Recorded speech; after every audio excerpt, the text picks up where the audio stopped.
Hello everyone, नमस्कार, प्रणाम, स्वागत है प्यारे साथियों। आप सभी लोग कैसे हो? ज़रा कमेंट कर कर मेरे को बताइए आप सभी लोग कैसे हो। अच्छे हो ना तो कमेंट कीजिए। चलिए, आज का आप लोग का टॉपिक रहेगा 12 क्लास ज्योग्राफी, यानी कि 12 क्लास ज्योग्राफी यानी कि भूगोल का ऑब्जेक्टिव प्रश्न आप लोग के लिए ले आए हैं। इम्पोर्टेंट भूगोल से ऑब्जेक्टिव प्रश्न लिया गया है, इसीलिए आज का क्लास आप लोग मिस मत कीजिएगा। एंड इस क्लास को अपने दोस्तों में ज़रूर शेयर कर दीजिएगा कि आप सब दोस्तों को इस वीडियो का लाभ मिल सके। तो आप लोग ज़रूर शेयर कर दीजिएगा अभी अपने दोस्तों में शेयर इस वीडियो को। चलिए देरी नहीं करते हैं, वीडियो को शुरू करते हैं। पहले 9 प्रश्न में लिखा है विश्व व्यापार संगठन का मुख्यालय कहाँ है? ए ऑप्शन है जिनेवा में, बी ऑप्शन बी यनानगर में, सी ऑप्शन न्यूयॉर्क में, डी ऑप्शन है मिन्स्क में। तो देखिए, पूछा जा रहा है मेरे भाई आप लोगों से विश्व व्यापार संगठन का मुख्यालय कहाँ है।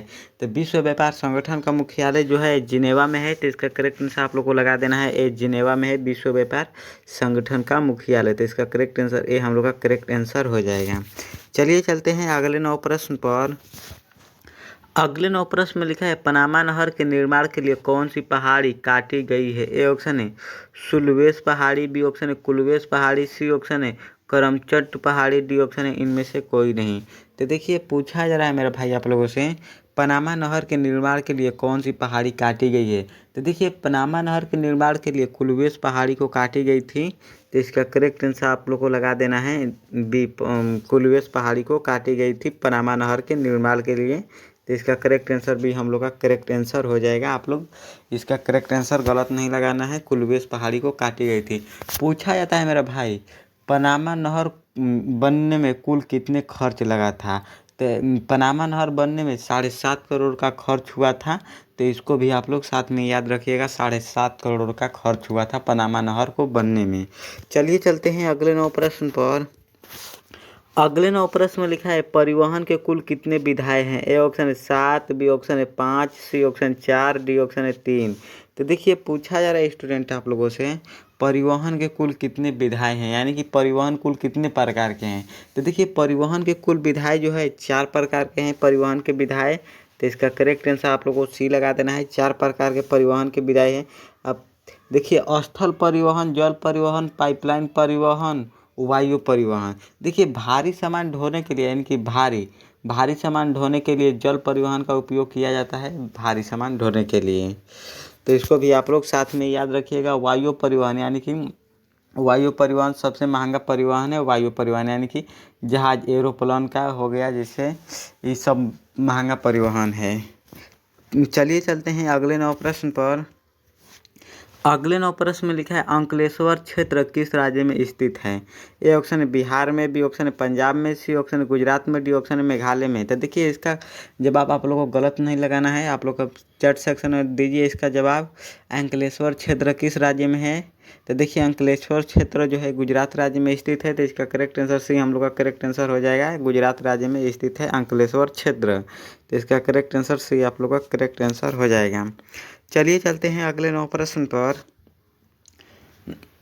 अगले 9 प्रश्न में लिखा है संभववाद शब्द का प्रयोग सर्वप्रथम किस फ्रांसीसी विद्वान ने किया था? ए ऑप्शन है लुसियन फैड ने, बी ऑप्शन है फ्रेडरिक राइटडल ने, सी ऑप्शन है फ्रांसिस बेकन ने, डी ऑप्शन है वलास ने।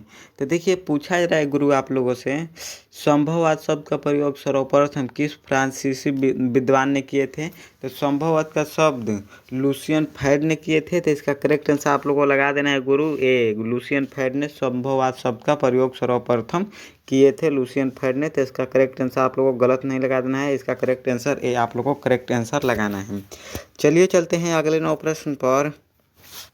अगले 9 प्रश्न में लिखा है नरकटिया पेट्रोल क्षेत्र किस राज्य में है? ए ऑप्शन है मेघालय में, बी ऑप्शन है असम में, सी ऑप्शन त्रिपुरा में, डी ऑप्शन है गोवा में। तो देखिए, पूछा जा रहा है गुरु आप लोगों से नरकटिया पेट्रोलियम क्षेत्र किस राज्य में है। तो पेट्रोलियम नरकटिया क्षेत्र जो है असम में है। तो इसका करेक्ट आंसर आप लोग को लगा देना है बी, असम में है नरकटिया पेट्रोलियम क्षेत्र।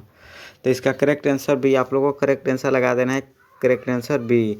पूछा जाता है मेरा भाई आप लोगों से भारत में चाय का खेती सर्वाधिक किस राज्य में होता है। तो इसको भी आप लोग लगा देना है असम। चाय का सर्वाधिक उत्पादन असम राज्य करता है भारत में। तो इसका करेक्ट आंसर भी आप लोगों को करेक्ट आंसर लगा देना है। चलिए चलते हैं अगले 9 प्रश्न पर।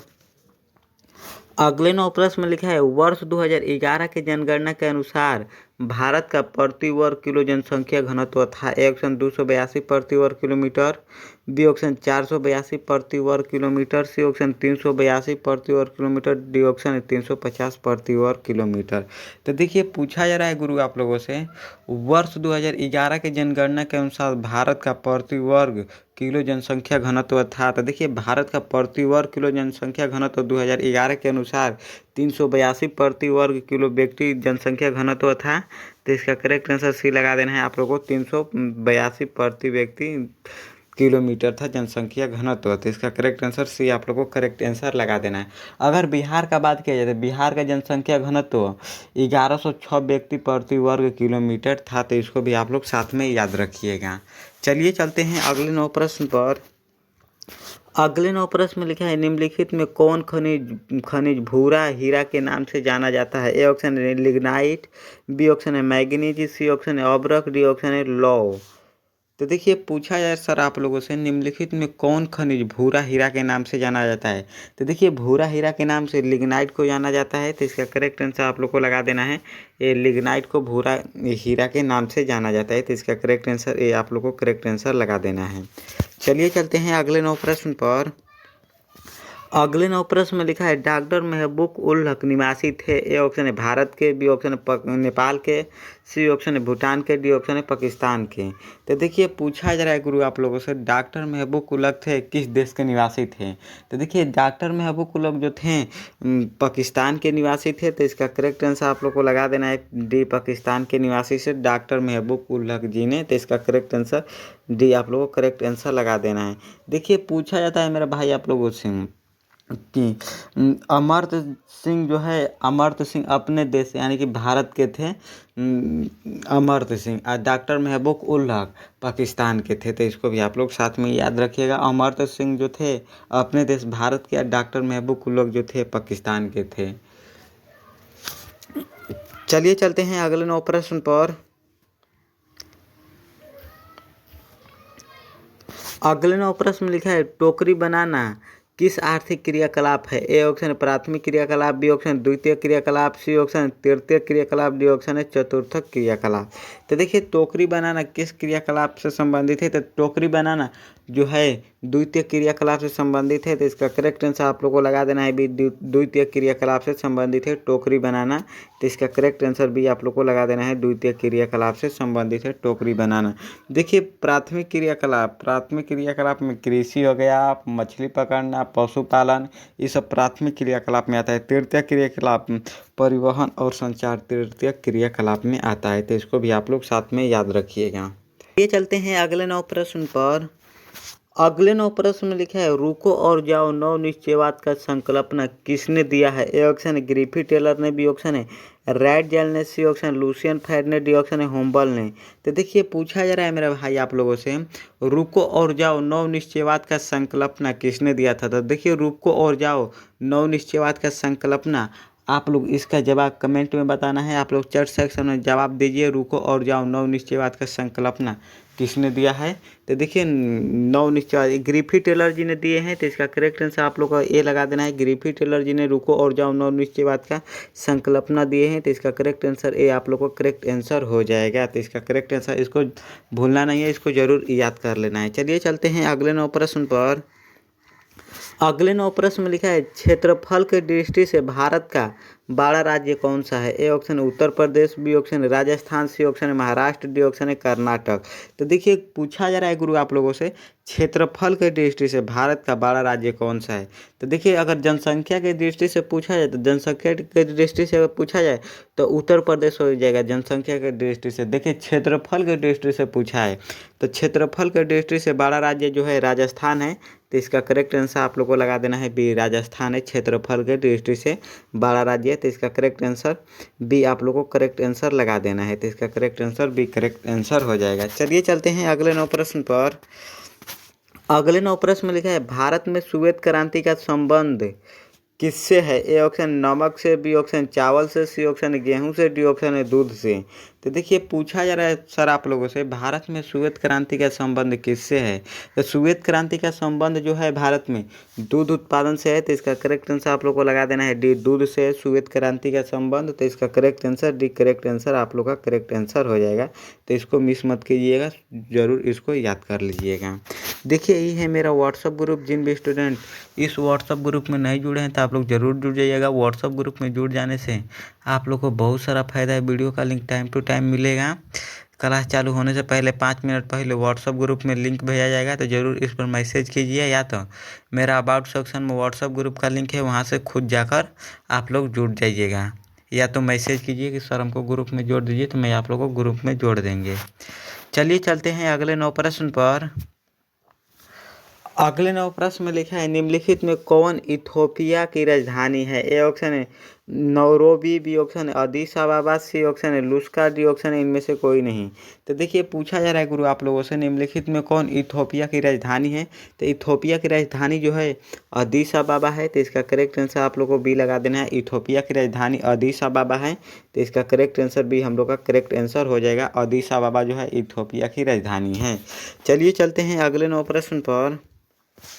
अगले 9 प्रश्न में लिखा है नागपुर योजना किस परिवहन से संबंधित है? ए ऑप्शन सड़क परिवहन से, बी ऑप्शन जल परिवहन से, सी ऑप्शन वायु परिवहन से, डी ऑप्शन है पाइपलाइन परिवहन से। तो देखिए नागपुर योजना जो है सड़क परिवहन से संबंधित है। तो इसका करेक्ट आंसर आप लोग को लगा देना है। नागपुर योजना सड़क परिवहन से संबंधित है। तो इसका करेक्ट आंसर हम लोग का हो जाएगा ए, सड़क परिवहन से संबंधित है। तो इसका करेक्ट आंसर ए आप लोग को भूलना नहीं है, एक करेक्ट आंसर लगा देना है। चलिए चलते हैं अगले 9 प्रश्न पर।